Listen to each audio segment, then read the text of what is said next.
In part 1 of Natural Regression, we set out to explore the negative effects of excessive screen time. Using an EEG mind mirror to measure Sophie and Luca's brainwaves while in the depths of their digital binge.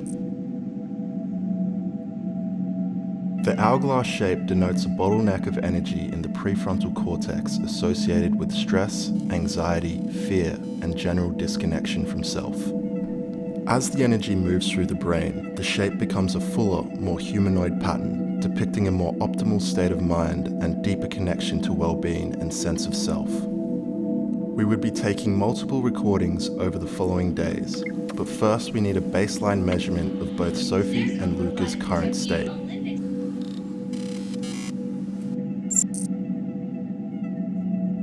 So the scientists came back and it's clear that there's a disconnect between the brain and the self. This afternoon, my head was described as an electrical tornado. So, this guy's going off, For 3 days. and let's try and bridge the connection. And leave it all behind. Bye. We rejoin Sophie and Luca as they depart for a 3-day sojourn back to the land, completely removed from all technology and devices. To demonstrate the benefits of green time, we would be measuring their brain waves while completely immersed in nature.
Me and Sophie are back in the car.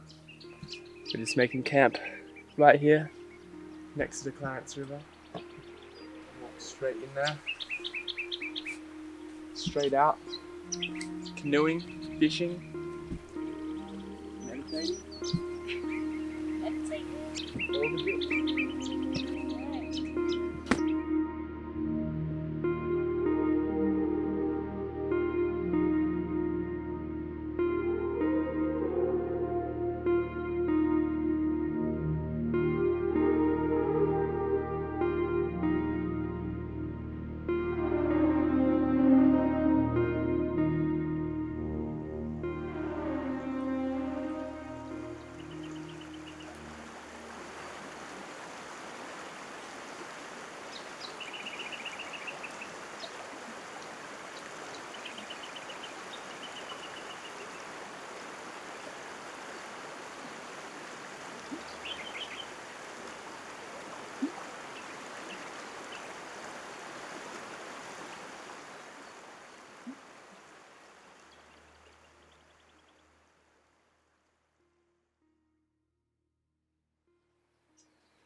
We're getting there. Finally reached the level where we can get into it and relax and decompress.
slowly but surely integrating a bit more.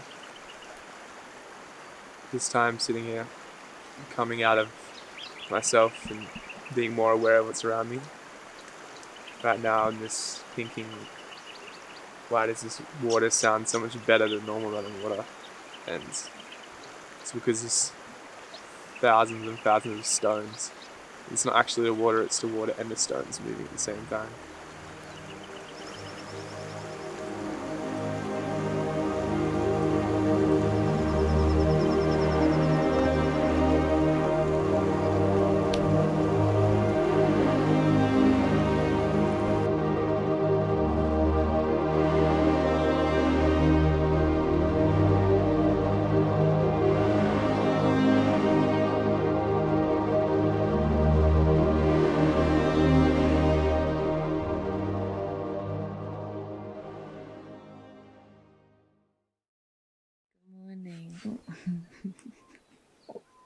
I'm feeling good. I'm just tired.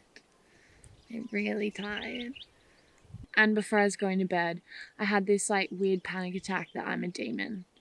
I think it's because everyone was calling me Satan at the fire. I had to talk myself down from that and be like, you're not a demon. You're not even an angel. You're a human. It's fine.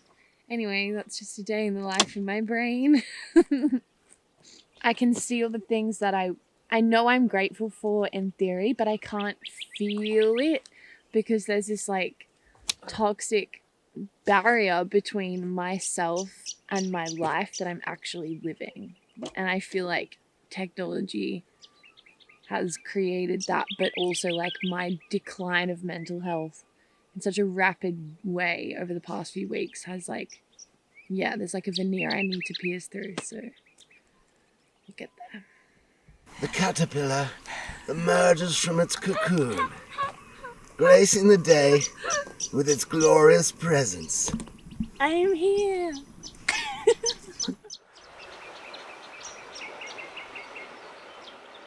I'm feeling good. I feel like I just worked on a lot of things just sitting, and things seem a lot clearer when you actually sit and let yourself have a moment to process stuff.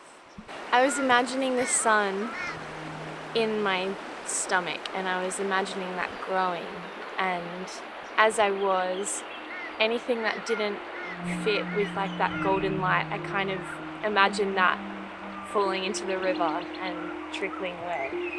And every time I open my eyes, it literally looks like golden speckles with other stuff floating past. So it was a really powerful visual like representation of what I was letting go of or calling in.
Yeah, when you're waking up to like a classic Ivan, like at 5 o'clock, it is pretty sharp and harsh way to start your day. And if anything, like, it's not positive, like it doesn't make you happy, you're like, oh, like, here we go again, even if your day's good. Something about that harsh alarm waking you up, it's just like, starts it off in a negative foot. So yeah, the softness of like slowly getting out of bed and letting nature wake you up is really probably the best way to start your day.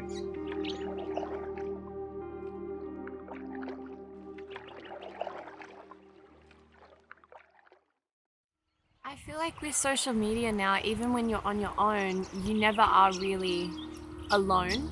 Like, regardless of whether it's through a two-dimensional screen, people's energies are all collapsing into this like compressed space on your phone. And if you have that in your hand, even when you're on your own, it's like that's still somehow reaching you. So I feel like putting your phone down and leaving it far away is the only time you're ever going to really, truly feel alone.